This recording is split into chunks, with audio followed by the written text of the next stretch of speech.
अस्सलाम वालेकुम दोस्तों, मेरा नाम अब्दुल गनी है और आप देख रहे हैं रॉबर्ट ग्रीन की किताब 48 लॉज ऑफ पावर सीरीज़ की 22nd एपिसोड, जिसमें लॉ नंबर 22 को ज़ेर बहस लाया जाएगा। लॉ नंबर 22 के मुताबिक सरेंडर की हिकमत अमली अपनाओ, कमज़ोरी को ताकत में बदलो।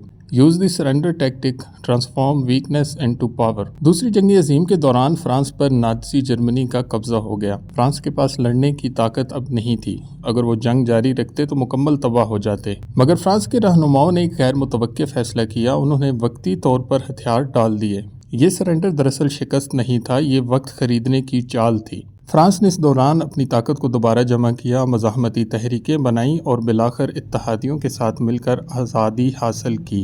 ये कहानी हमें ये सिखाती है कि बाज़ औक़ात वक्ती शिकस्त कबूल करना ही असल जीत का दरवाज़ा खोलता है।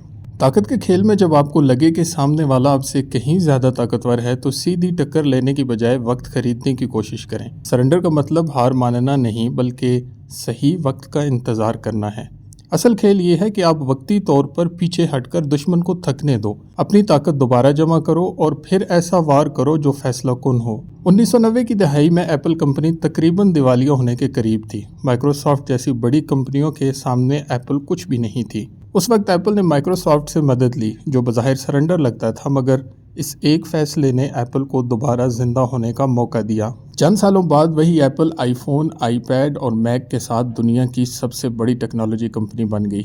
ये सरेंडर असल में एप्पल की नई ज़िंदगी का आगाज़ था।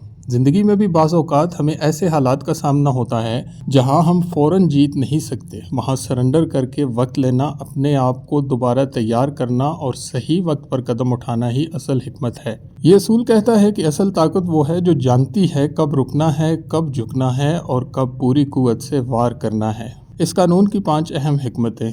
नंबर 1, वक्ती शिकस्त कबूल करो ताकि मुकम्मल तबाही से बच सको।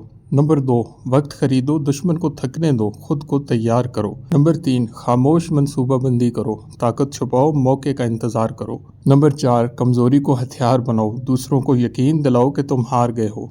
नंबर 5, फैसलों कुन वापसी करो, जब वक्त आए ऐसा वार करो जो सब कुछ बदल दे। याद रखें, ताकत का मतलब हमेशा लड़ना नहीं होता। कभी कभार असल जीत इसी में है कि आप वक्ती शिकस्त को कबूल करें और अपनी ताकत बचाएं, और जब वक्त सही हो तो ऐसा वार करें कि मुखालिफ संभल ना सके। सरेंडर की हिकमत अमली हमें ये सिखाती है कि कभी कभी पीछे हटना ही आगे बढ़ने का पहला कदम होता है।